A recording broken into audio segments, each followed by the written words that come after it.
দুই নম্বর কিয়ামতের আলামত হলো জনাবে রাসূলুল্লাহ বলেন, ওয়াল আমানাতু মাগনামা, যখন আমানতের কিয়ামত করা হবে। আপনি একজন মানুষকে 1000 1500 টাকা আপনার কাছে আমানত রাখছেন, একটু পরে যখন আপনি তার কাছে গিয়া টাকাটা আপনি তালাশ করলেন, মানুষটা বললো কখন দিলা, কোন সময় দিলা। অক্রিমার রাজুলু মাখাফাতা শাররিহি, যখন একজন মানুষকে সম্মান করবে তার ভয়ে, একজন মানুষকে সম্মান করবে তার ভয়ে, সালাম দিবে ভয়ে, সালাম না দিলে আবার ডাক দেনে জিজ্ঞাসা করে, এই তুই আমার সালাম দিলে নাকি লিগে। এরকম যখন লোক হবে, যখন সালাম দিবে ভয়ে সালাম দিবে, সম্মান করবে ভয়ে, পিছনে যাওয়ার পর মানুষের দুঃখ কষ্ট প্রকাশ করবে, মানুষের সমালোচনা করবে, মানুষে তার অকল্যাণ কামনা করে। وقال الله تبارك وتعالى في كلامه المجيد إذا زلزلت الأرض زلزالها وأخرجت الأرض أثقالها وقال النبي صلى الله عليه وآله وسلم إذا اتخذ فيعود على والأمانة مغنما والزكاة مغرما إلى آخر الحديث. بارك الله لنا ولكم في القرآن العظيم ونفعنا وإياكم بالآيات والذكر الحكيم. আমরা সকলে নামাজের দুরূদ ইব্রাহিম পড়ি। আল্লাহুম্মা সাল্লি আলা মুহাম্মাদিন ওয়া আলা আলি মুহাম্মাদ কামা সাল্লাইতা আলা ইব্রাহিম ওয়া আলা আলি ইব্রাহিম ইন্নাকা হামিদুম মাজিদ। اللهم بارك على محمد وعلى آل محمد كما باركت على إبراهيم وعلى آل إبراهيم إنك حميد مجيد. الحمد لله। সর্বপ্রথম আমরা মহান রব্বুল ইজ্জতের আলিশান দরবারে কালিমাতুশ শুকর আদায় করব যে মহান মালিক আমাকে আপনাকে অতি মায়া করে দয়া করে যাচাই বাছাই করে শরীরকে সুস্থ রেখে হায়াতকে আজকের মুহূর্ত পর্যন্ত দীর্ঘায়িত করে এই শীতের মৌসুমে তার বিধান জুমার নামাজ আদায় করার জন্য তার ঘর পবিত্র ঘর মসজিদে আসার মতো বসার মতো তৌফিক দিয়েছেন। এই জন্য আমরা সকলেই কালিমাতুশ শুকর আদায় করব আলহামদুলিল্লাহ। সম্মানিত হাজিরিন, আমি আপনাদের সম্মুখে পবিত্র কালামুল্লাহ 114 খানা সূরা থেকে 99 নম্বর সূরা থেকে প্রথম 2টি আয়াতে কারিমা তেলাওয়াত করলাম। এই আয়াতের সাথে সামঞ্জস্যপূর্ণ বিশ্ব মানবতার মুক্তির দূত জনাবে রাসূলুল্লাহ সাল্লাল্লাহু আলাইহি ওয়াসাল্লামের একখানা হাদিসে মুবারকা আপনাদের সামনে অংশ বিশেষ পাঠ করলাম। আয়াত হাদিসের আলোকে আমাদের আজকের যে আলোচ্য বিষয় হবে সেটি হলো ভূমিকম্প সম্পর্কে। আমরা জানি কয়েকদিন আগে এই শুক্রবারে 10:40 যে ভূমিকম্প হয়েছিল, এই ভূমিকম্পর পরেও আমাদের অনেক ভূমিকম্পগুলা, কয়েকটাই ভূমিকম্প হয়েছে। এই ভূমিকম্পগুলা কেন হয় এই সম্পর্কে কিঞ্চিত আলোকপাত করবো ইনশাআল্লাহ। এই আয়াতকে, এই সূরাকে সামনে রেখে আমরা 4টি অংশে আলোচনা শুনব। একটি হলো যে সূরাটার নাম কি এবং এই সূরার অন্য কোনো নাম আছে কিনা। 2 নম্বর বিষয় হলো এই সূরার একটা নাম, সেটা হলো সূরাতুন জামিয়া। এটাকে সূরাতুন জামিয়া কেন বলা হয়। 3 নম্বর বিষয় হলো এই সূরার শানে নুজুল, কোন ঘটনাকে কেন্দ্র করে, কোন ঘটনার প্রেক্ষিতে আল্লাহ তাআলা এই সূরাকে নাজিল করছেন। আরবিতে এটাকে বলে শানে নুজুল, বাংলা হলো প্রেক্ষাপট। 4 নম্বর বিষয় হলো এই সূরার তরজমা, তার সাথে থাকবে সংক্ষিপ্ত তাফসির। এই 4টি অংশে এই সূরা থেকে আমরা আলোচনা শোনার চেষ্টা করবো ইনশাআল্লাহ। এক নম্বর, এই সূরার নাম কি? সূরার নাম হলো সূরা জিলজাল। আবার এটাকে সূরাতুল জালজালাহ ও বলা হয়। এটা হলো আজকের আলোচনার এক নম্বর আমাদের জানার বিষয়। দুই নম্বর, এই সূরার নাম সূরাতুল জামিয়া। সূরাতুল জামিয়া কেন বলা হয়? তাফসীর ইবনে কাসিরের মধ্যে আছে, আল্লামা মুহাম্মদ ইবনে কাসির রাহমাতুল্লাহ আলাইহি তিরমিজি শরীফের উদ্ধৃতি দিয়ে লেখেন, হযরত আব্দুল্লাহ ইবনে আমর ইবনে আস রাদিয়াল্লাহু তাআলা আনহুর বর্ণনা, তিনি বলেন, একদিন নবীজির কাছে এক ব্যক্তি আসলেন। আসার পর নবীজিকে বললেন যে আপনি আমাকে কিছু সূরা আপনি আমাকে শিখান। নবীজি তাকে আলিফ লাম মিম র এই হুরুফুল মুকাত্তাত বিশিষ্ট কয়েকটি সূরা নবীজি তাকে শিখাইলেন। তার সামনে নবীজি পাঠ করলেন, তেলাওয়াত করলেন। ওই সাহাবা বলতেছে, আমি বৃদ্ধ, আমার মেধা দুর্বল, আমি এই আয়াতগুলা সূরাগুলা মুখস্থ করতে অক্ষম। এই হুজুর নবীজির সামনে পেশ করলেন।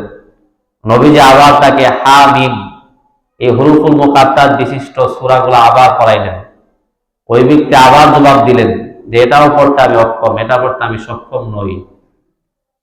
শেষের দিকটা নবীজি জনাবে রাসূলুল্লাহ সাল্লাল্লাহু আলাইহি ওয়াসাল্লাম তাকে সূরাতুল জিলজাল বা সূরাতুল জালজালাহ যে সূরাটা, এই সূরাটা নবীজি পড়াইলেন।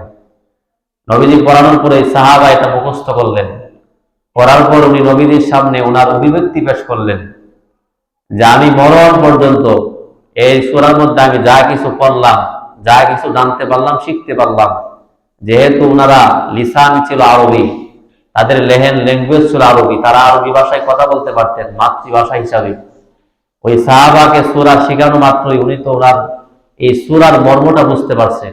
মোরা সূরার মধ্যে আল্লাহ তাআলা কি বুঝাইতে চাইছেন, ওনার ভাষা আরবি হওয়ার কারণে উনি বুঝতে পারছেন। এই জন্য উনি ওনার বক্তব্য পেশ করলেন যে মরণ পর্যন্ত এই সূরাতে যা আছে এর কিঞ্চিত পরিমাণ আমি বাড়াবো না, কমাবো না, এর উপর আমি আমল করে যাব। এই সাহাবা এই কথা ব্যক্ত করার পর নবীজি বললেন, ওই সাহাবা নিজেকে মুক্ত করে নিল এবং সে সফলতা অর্জন করলো। ওই সাহাবা উঠে নবীজির কাছ থেকে চলে গেলেন। কিছু দূর যাওয়ার পর নবীজি আবার তাকে ডাক দিয়ে সামনে নিয়ে আসলেন। ওই সাহাবা আসলেন। আসার পর নবীজি ওই সাহাবাকে বললেন যে তোমাকে যে সূরাতুল জিলজালা আমি শিক্ষা দিলাম, তুমি যে অভিব্যক্তি পেশ করলা, এই অভিব্যক্তি পেশ করলা যে সূরাটা, এই সূরাটা কেমন সূরা তুমি জানো?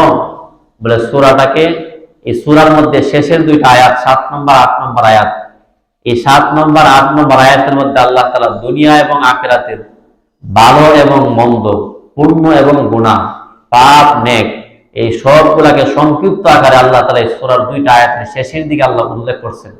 এই জন্য এই সূরাটাকে সূরাতুল জামিয়া বলা হয়। এটা হলো আমাদের আলোচনার 2 নম্বর বিষয়, যেটাকে সূরাতুল জামিয়া কেন বলা হয়, এটা আমরা জানতে পারলাম। 3 নম্বর, এই সূরাটার শানে নুজুল কি, কোন ঘটনাকে কেন্দ্র করে আল্লাহ তাআলা সূরা নাজিল করলেন, প্রেক্ষাপট কি?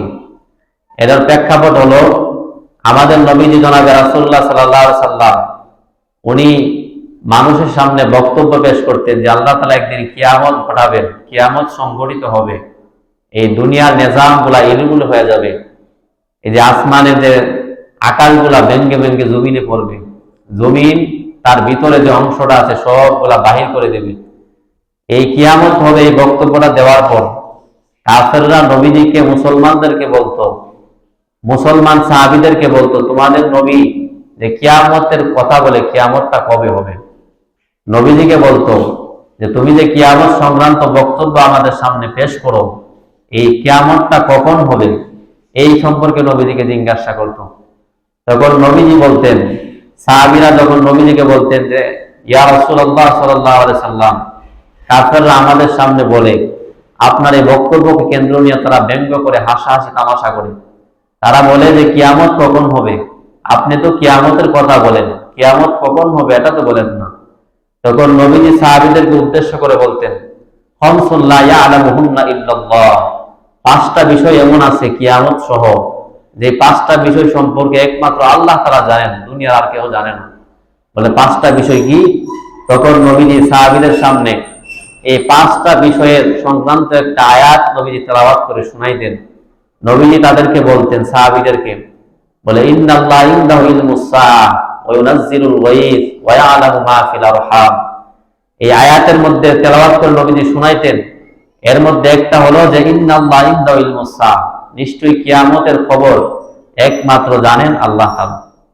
আল্লাহ তাআলা ছাড়া কিয়ামত কখন হবে, কবে হবে, কোন সময় হবে এটা কেউ জানে না। কিয়ামত এটা দুর্বল রেওয়ায়াত দ্বারা বোঝা যায় শুক্রবারে হবে, কিন্তু কোন শুক্রবার হবে, কত তারিখে এটা নির্দিষ্ট নাই। আমরা অনেকে মনে করি যে মুহররম মাসের 10 তারিখে হবে, এটা একটা ভুল, একটা দুর্বল রেওয়ায়াত। বলে এটা এমন দুর্বল, এটা ভুলের পর্যায়ে, এই জন্য এটা গ্রহণযোগ্য না। শুক্রবার হবে এটা ঠিক আছে, এটা দুর্বল রেওয়ায়াতটা দুর্বল হলেও এটা গ্রহণ করা যায়, কিন্তু কোন শুক্রবার হবে, কোন মাসের কত তারিখে এটা নির্দিষ্ট নাই। তবে কিয়ামতের আগে নবীজি কিছু আলামত বর্ণনা করে গেছেন। তখন নবীজি সাহাবীদেরকে আলামত গুলা বলতেন। এর মধ্যে একটা হলো নবীজি বলতেন বুইস্তু আনা ওয়া সাআতু কাহাতাইন। নবীজি এরকম তার হাতটা উপরের দিকে দিয়া দুইটা আঙ্গুল দিয়ে নবীজি বুঝাইতেন যে দেখো এই যে শাহাদাত আঙ্গুল, মধ্যম আঙ্গুল, এই দুইটা আঙ্গুল একত্রিত করে নবীজি বলতেন যে মাঝখানের আঙ্গুলটা শাহাদাত আঙ্গুলটার মধ্যে যতটুকু ব্যবধান, আমি নবীজি দুনিয়াতে আসা এবং কিয়ামত এতটুকু ব্যবধান। আজকে নবীজি দুনিয়ার থেকে চলে গেছেন, প্রায় ১৫০০ বছর হয়ে গেছে। এর মানে নবীজি ১৫০০ বছর আগেই নবীজি বলে গেছেন যে আমার এবং কিয়ামতের পার্থক্য শাহাদাত আঙ্গুল, মধ্যম আঙ্গুল, এতটুকু পার্থক্য। নবীজির আলামত গুলা বলছেন, হাদিসের মধ্যে পাওয়া যায় অনেকগুলা কিয়ামতের আলামত। এই বক্তব্যগুলা যখন কাফেরদের পরিপ্রেক্ষিতে নবী যখন তাদেরকে এই আয়াত তেলাওয়াত করে শুনাইতেন, এই আলামত গুলা বলতেন, তখন আল্লাহ তাআলা সূরাতুল জিলজাল, যেটাকে সূরাতুল জালজালা বলা হয়, এই সূরাটা আল্লাহ তাআলা ওই ঘটনাকে কেন্দ্র করে আল্লাহ তাআলা নবীজির উপর অবতীর্ণ করলেন। এই সূরাতুল জিলজালের মধ্যে আয়াত হলো 8টা বা জিলজালা। এই 8টা আয়াতের মধ্যে আল্লাহ তাআলা কমপ্লিট আল্লাহ তাআলা কিয়ামত সংক্রান্ত আলোচনা করছেন। এই আয়াতের এই হলো 3 নম্বর বিষয়, শানে নজুল সম্পর্কে আমরা সংক্ষিপ্ত আকারে জানতে পারলাম। 4 নম্বর বিষয় এটা হলো যে তরজমা এবং তার সংক্ষিপ্ত তাফসীর। তরজমাটুকু একটু শুনি। প্রথম আয়াতের মধ্যে আল্লাহ তাআলা বলেন ইযা যুলজিলাতিল আরদু জিলজালাহা। ইযা মানে যখন, যুলজিলাতুল আরদু জমিন প্রকম্পিত হবে, জমিন যখন কম্পনে প্রবলভাবে প্রকম্পিত হবে। ইযা যুলজিলাতিল আরদু জিলজালাহা, পৃথিবী যখন ভূমিকম্পে প্রবলভাবে প্রকম্পিত হবে। এটা হলো প্রথম আয়াতের তরজমা। এই আয়াতকে সামনে রেখে হাদিসের একটা কিতাব, যেটা খুতবার পর আমি তেলাওয়াত করলাম, কিতাবের নাম তিরমিজি শরীফ। এই তিরমিজি শরীফের 2211 নম্বর হাদিস। এই হাদিসের মধ্যে আসছে কিয়ামত সংক্রান্ত কিছু আলামত নিয়ে। এই আলামত গুলা জানার পরে আমি আপনার সমাজের সাথে মিলাইয়া দেখব। সরাসরি আয়াতের হাদিসের তরজমাটুকু আপনাদের সামনে পেশ করব, শব্দগুলা, তরজমাগুলা। বর্ণনাকারী নবীজির সাহাবা হযরত আবু হুরায়রা রাদিয়াল্লাহু তাআলা ওনার বর্ণনা। আর নবী হুরায়রা রাদিয়াল্লাহু তাআলা قال قال رسول الله صلى الله عليه وآله وسلم। আল্লাহ নবীর সাহাবা হযরত আবু হুরায়রা রাদিয়াল্লাহু তাআলা বর্ণনা, তিনি বলেন قال رسول الله صلى الله عليه وآله وسلم, আমাদের নবী জনাব রাসূলুল্লাহ সাল্লাল্লাহু আলাইহি ওয়াসাল্লাম বলেছেন ইযা তুমিদাল ফাইরা ইযা তুমিদাল ফাইঈদু আলা, যখন গনিমতের মালকে নির্দিষ্ট সম্পদে পরিণত করা হবে। এটা হলো 1 নম্বর কিয়ামতের আলামত। ইযা তুমিদাল ফাইঈদু আলা, এই যে যুদ্ধ সংঘটিত হওয়ার পর যে সমস্ত সম্পদগুলা কাফেরদের কাছ থেকে আনা হয় যুদ্ধকালীন সময়ে, এটাকে গনিমতের মাল বলে। এই গনিমতের মালকে যখন নিজের ব্যক্তিগত সম্পদে পরিণত করা হবে, মানে এটা জনসাধারণের সম্পদ, জনসাধারণের টাকা, এইগুলাকে যখন ব্যক্তিগত সম্পদে পরিণত করা হবে, নিজে দখল নিয়ে নিবে, এটা চাই প্রশাসক হোক বা সরকারি কোনো চাকরিজীবী হোক বা দেশের প্রধানমন্ত্রী হোক, এটা করার পরে এটা কিয়ামতের একটা আলামত। বুঝবা কিয়ামত আর বেশি দিন বাকি নেই। 2 নম্বর নবীজি বলেন ওয়াল আমানাতু মাগনামা, 2 নম্বর কিয়ামতের আলামত হলো জনাব রাসূলুল্লাহ বলেন ওয়ালা আমানাতু মাগনামা, যখন আমানতের কিয়ামত করা হবে, আপনি একজন মানুষকে 1000 1500 টাকা আপনার কাছে আমানত রাখছেন, একটু পরে যখন আপনি তার কাছে গিয়া টাকাটা আপনি তালাশ করলেন, মানুষটা বলল কখন দিলা, কোন সময় দিলা, অথবা আপনি তার কাছে একজনের কাছে আপনি 1000 টাকা রাখছেন, স্বাভাবিকভাবে আমাদের সমাজের মানুষগুলা মনে করে 1000 টাকা যদি আমি খরচ করে ফেলি, হাট বাজার করে ফেলি, অন্য কোনো টাকা যদি তাকে দিয়া দেই তাহলে হয়ে যাবে, অথচ এটাও এক ধরনের আমানতের খিয়ানতের অন্তর্ভুক্ত হয়ে যায়। একজন আপনার কাছে টাকা দিছে, 1000 টাকা একটা নোট দিছে, এই নোটটাই তার কাছে ফিরে দেওয়া, এটা আমানতের হেফাজত করা। আপনি যদি এই টাকাটা খরচ করে ফেলেন, অন্য একটা টাকা যদি দিয়া দেন, এটা আমানতের খিয়ানত। এখন আপনি চিন্তা করেন, একজন মানুষ আপনার কাছে একটা জিনিস রাখছে, টাকা দিছে, এই টাকাটা আপনি খরচ করে ফেলছেন, পরবর্তী যখন ফাইলো আপনি বললেন দিমুনে 2-3 দিন পরে, এই যে আপনি বললেন এটা আমানতের খিয়ানত। নবীজি বলে 2 নম্বর আলামত, বলে কিয়ামত কখন হবে, এই আলামত গুলো শোনো। কিয়ামত তো হবে আল্লাহ তাআলা যখন নির্ধারণ করে রাখছেন, এটার এলেন, এটার গান একমাত্র আল্লাহ তাআলার কাছে আছে। 2 নম্বর আমানত হলো আমানাতু মাগনামা, বলে আমানতের খিয়ানত করা হবে, এটা 2 নম্বর আমানত। 3 নম্বর জনাব রাসূলুল্লাহ বলেন ওয়াজ যাকাতু মাগনামা, যাকাতকে জরিমানা মনে করা হবে। একজন মানুষ অনেক সম্পদের মালিক, তার কাছে যদি যাকাতের সংক্রান্ত বিষয়গুলা বলা হয়, যাকাতের কথা বলা হয়, সে তাকে জরিমানা মনে করে এটা একটা জরিমানা, আমার সম্পদ আমি দেবো কেন, আমার মন চাইলে দিব, না মন চাইলে নেই। এই যে যাকাতকে জরিমানা মনে করা, একটা ফরজ একটা বিধানকে, এই যাকাত সংক্রান্ত যাকাত বিষয় এত অবহেলা, অনেকেই যাকাত ফরজ আমাদের সমাজে যাকাত দেয় না, যারা দেয় এও হিসাব করে না। একটা লুঙ্গি, একটা এরকম ভাবে শাড়ি, নরমাল দামের শাড়ি কয়েকটা আনার পরে হিসাব নাই, এমনি বিলীন করে দিতেছে। আবার সাংবাদিক নিয়ে আসছে, বিভিন্ন মিডিয়ার ব্যক্তিত্ব নিয়ে আসছে, এটাকে ভিডিও ফুটেজ বানা, নেটের ছাড়ে, মানুষে দেখবে, সে একজন দানবীর। এই যে যাকাতকে জরিমানা মনে করা, নবীজি বলেন এটা 3 নম্বর, এটা কিয়ামতের আলামতে হাদিসের মধ্যে। 4 নম্বর জনাব রাসূলুল্লাহ সাল্লাল্লাহু আলাইহি ওয়াসাল্লাম বলেন ওয়াতুল্লিমা লিগাইরিদ্দিন।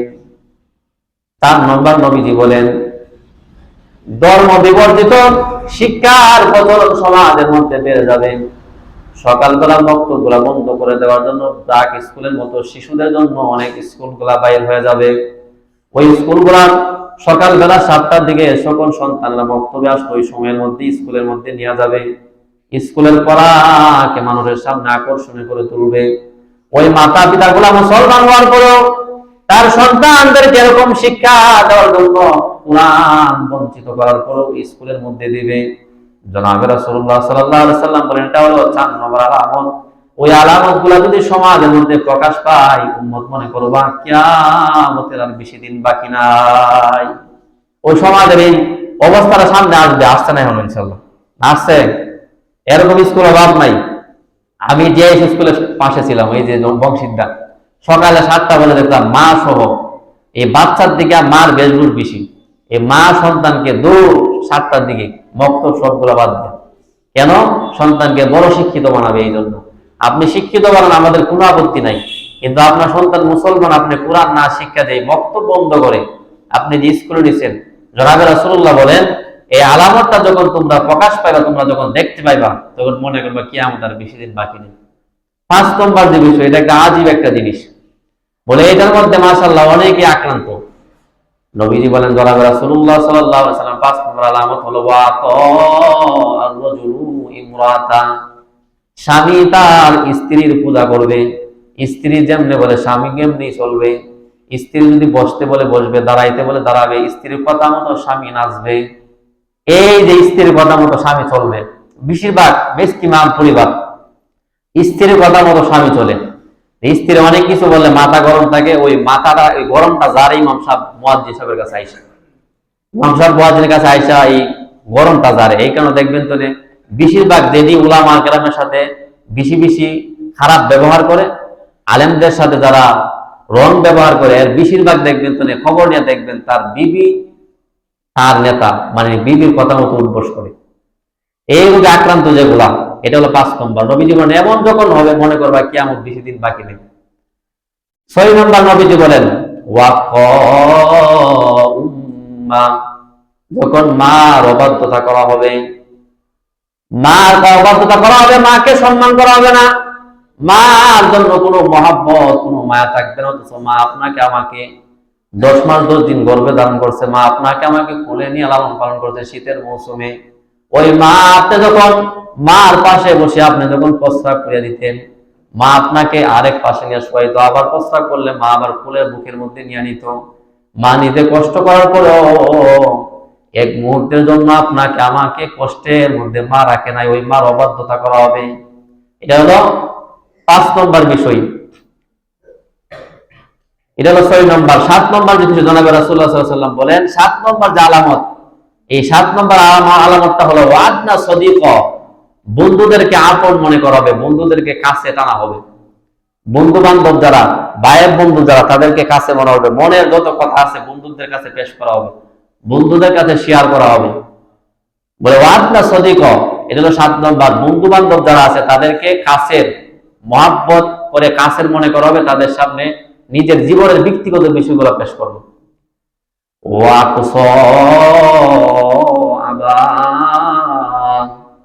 এবং তার বাবাকে দূরে সরাই দিবে, বাবার কাছে কোনো কিছু বলবে না। একটা সন্তানের জন্য সবগুলা তার ব্যক্তিগত বিষয়গুলা তার মা বাবার সামনে শেয়ার করা দরকার, মা বাবার সামনে পেশ করা দরকার তার ব্যক্তিগত বিষয়গুলা।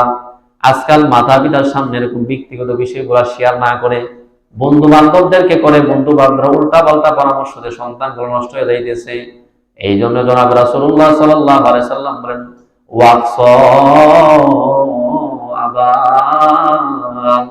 উম্মত কিয়ামতের আগে যখন দেখবা বাবাকে মানুষগুলা দূরে সরাই দেয়, বাবাকে ধমক দিয়া দেয়, বাবা যদি বলে সন্তান গুলাকে যদি বলে এত মোবাইল কেন টিপো, সন্তান বলে বাবা তুমি এই জামানার না, রাত্রে বেলা গভীর রাত্রে সন্তান যখন পাশের রুমে মোবাইল চালাই, পাশের রুমে যখন এরকম ভাবে মোবাইল নিয়ে ব্যস্ত থাকে, সন্তান রাত গভীর হইলে যখন বাড়ির মধ্যে ফিরে, বাবা যদি বলে সন্তান এত রাত্রে কেন বাড়ির মধ্যে ফিরো, সন্তান জবাব দিয়ে বাবা তো আপনি এই জামানার না, আপনি এই জামানার এই সমাজের সাথে আপনি মিক্সি হতে পারেন না, আপনি সমাজের সাথে মিশতে পারেন নাই, এটা আপনি বুঝবেন না।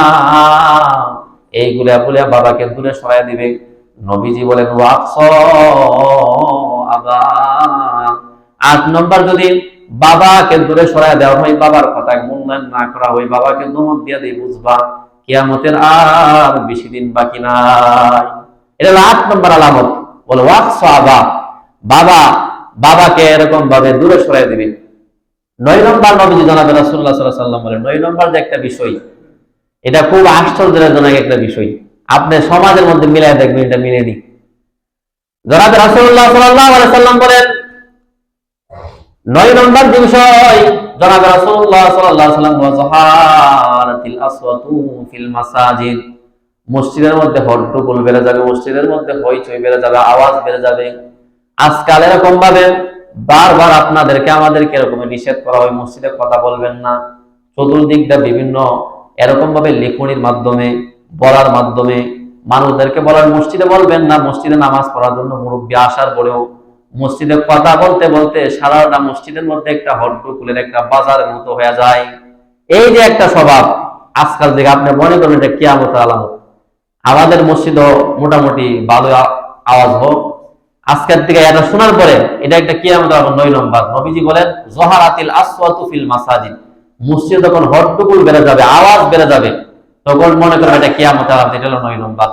10 নম্বর নবীজি বলেন, জনাব রাসূলুল্লাহ সাল্লাল্লাহু আলাইহি ওয়াসাল্লাম বলেন ওয়াসাদাল কবিলাতা ফাসিকুহুম, সমাজের যখন পাপাচার ব্যক্তি সমাজের নেতৃত্ব দিবে, যে সবচাইতে বড় খারাপ, তার দাপটের কারণে, তার পাওয়ারের কারণে, এই জালেমের পাওয়ারের কারণে সে নেতৃত্ব দিবে সমাজের মধ্যে, যখন এমন নেতা হয়ে যাবে বুঝবা কিয়ামত আর বেশি দিন বাকি নাই। এটা হলো কিয়ামতের 10 নম্বর আলামত। সমাজের মধ্যে নেতৃত্ব যে দিবে সবচেয়ে বড় পাপাচার ব্যক্তি, সবচেয়ে খারাপ মানুষ নেতৃত্ব দিবে, এটা হলো 10 নম্বর কিয়ামতের আলামত। 11 নম্বর নবীজি বলেন এক ওয়াকানা জাইমাল কওম, ওয়াকানা জাইমাল কওম আরজালাহুম, সমাজের মধ্যে যখন কর্ণধার হবে, সমাজের কর্ণধার কোন নিকৃষ্ট ব্যক্তি যখন দেখবেন, যখন সমাজের মধ্যে যখন এই শালীনগুলা করা হয়, যখন দরবার বসে, এই দরবারের মধ্যে যে কর্ণধার, যারা বড় থাকে, গুরু থাকে, যারা সিদ্ধান্ত দেয়, এরকম লোক যখন নিকৃষ্ট লোক হয়ে যাবে, যাদেরকে মানুষে দেখতে পারে না, কিন্তু জোরে দাপট দেখায়া জোরে এরকম নেতৃত্ব দিয়া থাকে, সমাজের কর্ণধার যাদেরকে বলে, এরকম যখন পাওয়া যাবে, এরকম যখন হবে, এটা কিয়ামতের আলামত। এটা হলো 1 নম্বর। 12 নম্বর, জনাবে রাসূলুল্লাহ সাল্লাল্লাহু আলাইহি ওয়াসাল্লাম বলেন, এটা গুরুত্বপূর্ণ একটা বিষয়। নবীজি বলেন, ওয়াকরিমা রাজুলু মাখাফাতা শাররিহি, যখন একজন মানুষকে সম্মান করবে তার ভয়ে, একজন মানুষকে সম্মান করবে তার ভয়ে, সালাম দিবে ভয়ে, সালাম না দিলে আবার ডাক দেনে জিজ্ঞাসা করে, এই তুই আমার সালাম দিলে নাকি লিগে, এরকম যখন লোক হবে, যখন সালাম দিবে ভয়ে সালাম দিবে, সম্মান করবে ভয়ে, পিছনে যাওয়ার পর মানুষের দুঃখ কষ্ট প্রকাশ করবে, মানুষের সমালোচনা করবে, মানুষে তার অকল্যাণ কামনা করে, এমন যখন হয়ে যাবে, ওয়াকরিমা রাজুলু ফি মাকাবাতি শাররিহি, নবীজি বলেন, যখন একজন মানুষকে সম্মান করা হবে এরকম ভাবে তার বয়ে, তাকে এরকম ভাবে বই পাওয়ার পরে এমন যখন হয়ে যাবে, তখন কিয়ামত সংঘটিত হয়ে যাবে। এই যে আলামত গুলা যে গেছে, আগের আলামত গুলা, এইগুলা এখন আমাদের সমাজে আসে নাই, ইনশাল্লাহ আমরা আশাবাদী আসবে সামনে। এটা হলো 12 নম্বর। 13 নম্বর যে বিষয় জানাবে, রাসূলুল্লাহ সাল্লাল্লাহু আলাইহি ওয়াসাল্লাম বলেন, ওয়াজারাতিল ফাইনাতু ওয়াল মাযিফ, যখন সমাজের মধ্যে গান বাদ্য, নায়ক নায়িকা, বাউল গান আউল গান, এগুলো যখন সমাজে প্রচার হবে, জায়গায় জায়গায় দেখবেন বাউল গান, উনি মসজিদের সভাপতি, উনি মাদ্রাসার সভাপতি, মসজিদের সেক্রেটারি, মাদ্রাসার সেক্রেটারি হওয়ার পরেও বাউল গানে গিয়ে হা করে মেয়ের দিকে তাকায় থাকে, মুখ ভরা দাড়ি, ওনার মেয়ে আছে, নাতি আছে, বয়স মাশাআল্লাহ 40-45, এরপর গান নাচ এগুলোর মধ্যে নিয়মিত আসা যাওয়া করে, এমন কোয়ালিটি যখন হবে, এটা যখন সমাজে প্রচলন হয়ে যাবে, জায়গা জায়গার মধ্যে গান হবে, এই গানগুলাকে মানুষে খুব গুরুত্ব সহকারে গ্রহণ করবে, এমন যখন হয়ে যাবে সমাজের আনাচে কানাচে কুনাই কুনাই, এমন আউল গান বাউল গান নামে বিভিন্ন গান যখন হয়ে যাবে, এই দেখেন কয়েকদিন আগে বাউল শব্দের অর্থ উম্মাদ পাগল, আপনি নেটে সার্চ দিবেন, উম্মাদ পাগল, এই পাগল গোষ্ঠীর মধ্যে থেকে একজন পাগল, সে আল্লাহ সম্পর্কে এমন শব্দ ব্যবহার করছে যেগুলো শব্দ উচ্চারণ করার মতো না। আবার অনেক নামধারী মুসলমান এরকম ভোট পাওয়ার জন্য, তার ক্ষমতা দখল করার জন্য, সে এরকম এমপি মন্ত্রী হওয়ার জন্য, দেশের ক্ষমতায় আসার জন্য বাউলদের পক্ষ নিয়া, এই বাউল নামক ফাউলের পক্ষ নিয়া ইসলামী যে স্কলাররা আছে, ইসলামের ধর্মগুরুদেরকে বিভিন্ন কটাক্ষ শব্দ ব্যবহার করতেছে। এই যে একটা পরিস্থিতি হবে যে আনাচে কানাচে বাউলতা এরকম ভাবে গান বাদ্যগুলো বেড়ে যাবে, তখন মনে করবা কিয়ামত আর বেশি বাকি নাই। এটা হলো আজকে আলোচনা 13 নম্বর। 14 নম্বর বিষয় নবীজি বলেন, অশরিবাতিল খুমুর, যখন মদ পান বেড়ে যাবে, মদ পানের প্রচলন হবে, এখানে মদ উদ্দেশ্য না, নেশাযুক্ত সবগুলো উদ্দেশ্য, গাঁজা বলেন, ইয়াবা বলেন, যা কিছু বলেন, নেশাযুক্ত যেগুলা, এই সবগুলা যখন সমাজে বেড়ে যাবে, তখন মনে করবা কিয়ামত আর বেশি দিন বাকি নাই। 15 নম্বর হাদিসের শেষে নবীজি যে 15 নম্বরটা বলছেন, এটা হলো নবীজি জনাব রাসূলুল্লাহ সাল্লাল্লাহু আলাইহি ওয়াসাল্লাম বলেন, 15 নম্বরটা হলো খুব আজীব একটা জিনিস। নবীজি বলেন যে ওয়ালান আখিরুহু ফি হাদিহিল উম্মতি আওয়ালাহা, এই যুগের মানুষগুলো যখন তাদের পূর্ববর্তী মানুষদেরকে গালিগালাজ করবে, লানত করবে, অভিশাপ দিবে, এটা কিয়ামতের আলামত। দেখেন আজকাল অনেকে বলে যে আবু হানিফা সে এরকম ভাবে মুশরিক, আবু হানিফা সে পথভ্রষ্ট, বলে কারণ কি? বলে আবু হানিফা এমন পদ্ধতি বাতলাই দিয়েছে যেটা কোরআন হাদিসের বিরোধ, অথচ আবু হানিফার প্রত্যেকটা মাসআলা কোরআন হাদিস থেকে ইস্তেমবাদ করা, বাহির করা, এইগুলা বড় পরে তার নিজের মতের মতো মনে না, এই জন্য আবু হানিফাকে সে মুশরিক বলছে। অথচ আবু হানিফা রাহিমাহুল্লাহর জীবনী আপনি যদি পড়েন, রিসার্চ করেন, চর্চা করেন, আমি তো সবসময় বলি, বলে যে যাকে চিনে না সে তাকে মানে না।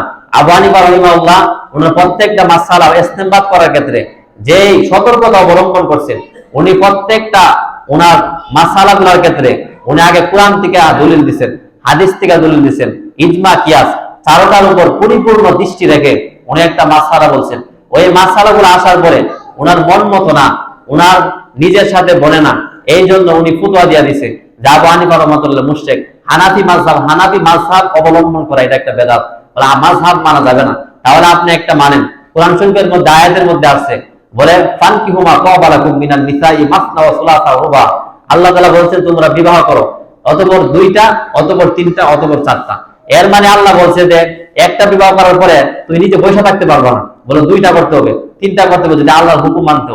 এই জন্য এটা আমি আপনি কোরআন শরীফের আয়াতগুলা এগুলা অনেক অর্থবোধক, বোঝার মতো হিম্মত নাই, বোঝার মতো ক্যাপাসিটি নাই, আর এরকম মেধা আমাদের নাই। আল্লাহ কত মানুষদেরকে মেধাবী করে আল্লাহ পাঠাইছেন। আবু হানিফা রাহমাতুল্লাহ এদেরকে ইস্তেমবাদ করছেন, উনি হাদিস থেকে এর দলিল বাইর করছেন।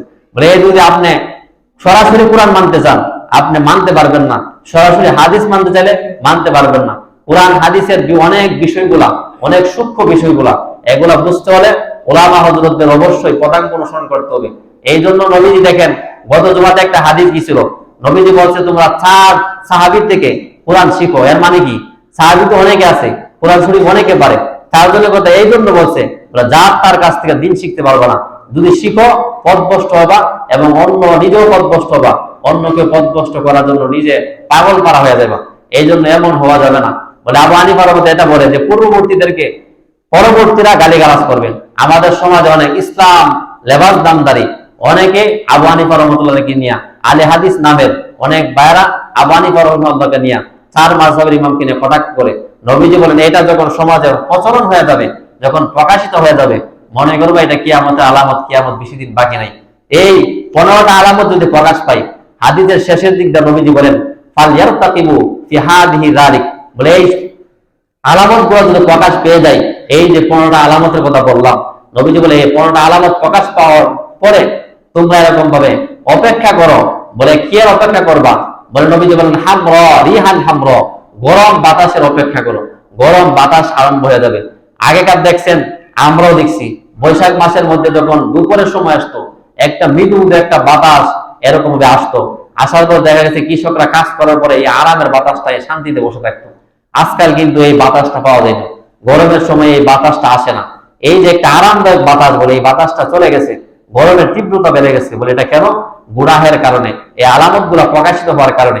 তারপর নবীজি বলেন ওয়াজাল জালা, ভূমিকম্প আরম্ভ হবে, ঘন ঘন ভূমিকম্প হবে। একদিন 2 দিন পরে পরে প্রতিদিনে একটু একটু ভূমিকম্প হবে। এই যে ইদানিং যে ভূমিকম্প গুলা বাড়তেছে, বলে এই আলামত গুলার কারণে। তারপর নবীজি বলেন শুধুমাত্র তাই না, বলে ওয়াকাসরান, এরকম ভাবে ভূমিদপ হবে, ভূমিদপ হবে। তারপর নবীজি বলেন ওয়ামাসফান, এরকম ভাবে তোমাদের চেহারা বিকৃত হয়ে যাবে। তারপর নবীজি ওয়াখাসফান, এরপরে যেটা হবে নবীজি বলেন পাথরের বৃষ্টি হবে। পাথরের বৃষ্টি মানে দেখেন এই গত বছর এই যে আকাশ থেকে এরকম ভাবে বৃষ্টি অনেকদিন ধরে না হওয়ার কারণে যখন হঠাৎ করে বৃষ্টি হইলো, এরকম ভাবে বড় বড় পাথর গুলো আকাশ থেকে পড়ছে। এই যে আলামত গুলো নবীজি বলেন এই আলামত গুলো হবে। বলে শুধুমাত্র তাই না, নবীজি বলেন ওয়ায়াতিন, এমন আরো অনেকগুলো আলামত তোমরা দেখতে পাইবা। এর মধ্যে একটা নবীজি বলে আলামত গুলা হওয়ার পরে বালা মুসিবত গুলা যে আসবে, বলে কেমন আসবে? নবীজি বলেন কামিন বালিন ইসিল কুহু, বলে এরকম ভাবে একটা তুসবি ছিঁড়ে ফেললে তুসবির দানা যেমন একের পর এক ধারাবাহিক ভাবে পড়ে, এরকম ভাবে ধারাবাহিক ভাবে একের পর এক বালা মুসিবত আসতে থাকবে। বলে বালা মুসিবত গুলা যে আসবে, বলে এটা এমন মনে হবে। তিরমিজি নাসাই শরীফের 4191 নম্বর হাদিসের মধ্যে বলেন হযরত আব্দুর রহমান ইবনে রব্বে কাবা ওনার বর্ণনা, উনি হাওয়াম পাচরা হাদিস শেষের দিক দিয়ে নবীজি বলেন যে শেষ জামানার উম্মতদেরকে এরকম ভাবে ভূমিকম্প, তাদেরকে বিভিন্ন বালা মুসিবত আল্লাহ তাআলা তাদেরকে দিবেন। বলে মুসিবত গুলো এমন হবে, বলে একটা আরেকটার থেকে বড় মনে হবে। বলে মুসিবত গুলো এমন হবে যখন একটা মুসিবত সামনে আসবে, যারা ইমানদার তারা বলবে বলে আল্লাহ তাআলা আমাকে ধ্বংস করে দিয়েছেন। দেখা গেছে আবার এই মুসিবতটা চলে গেছে, কিছুদিন পর আবার এরকম একটা মুসিবত আসবে, আবার বান্দা মনে করবে, ইমানদার তারা মনে করবে যে শেষ, এটা আল্লাহ তাআলা আমাকে ধ্বংস করে দিবে। বলে অনেকদিন পরে এরকম যাইতে থাকবে। নবীজি বলে এই মুসিবত গুলা একের পর এক ধারাবাহিক গুলো আসবে। নবীজি তারপরে শেষের দিক দা এই হাদিসের নাসাই শরীফের 4191 নম্বর হাদিসের শেষের দিক দা নবীজি বলছেন এই মুসিবত গুলো যখন আসবে, যারা তোমরা ইমানদার তারা তোমরা আল্লাহর কাছে এরকম ভাবে দোয়া করবা, আল্লাহ তাআলা যেন আখিরাতের প্রতি বিশ্বাস রাখা অবস্থায় এবং কিয়ামতের দিকে বিশ্বাস রাখা অবস্থায় আল্লাহ তাআলা তোমাদেরকে মৃত্যু দান করেন। এই দোয়াটা তোমরা বেশি বেশি করবা। আমরা এই 15টা আলামত সামনে রেখে আপনি যদি আমাদের সমাজের দিকে তাকান, আশা করি মোটামুটি 15টা আলামতেই আমাদের সমাজের মধ্যে প্রকাশিত হয়ে গেছে, আমাদের মধ্যে বর্তমান চলমান চলতেছে। এই জন্য একের পর এক করোনার পরে আমাদের কাছে মনে হয়েছে যে করোনার পরে এর আগে মুরব্বীরা এমন মুসিবতের এরকম আযাবের সম্মুখীন হয় নাই।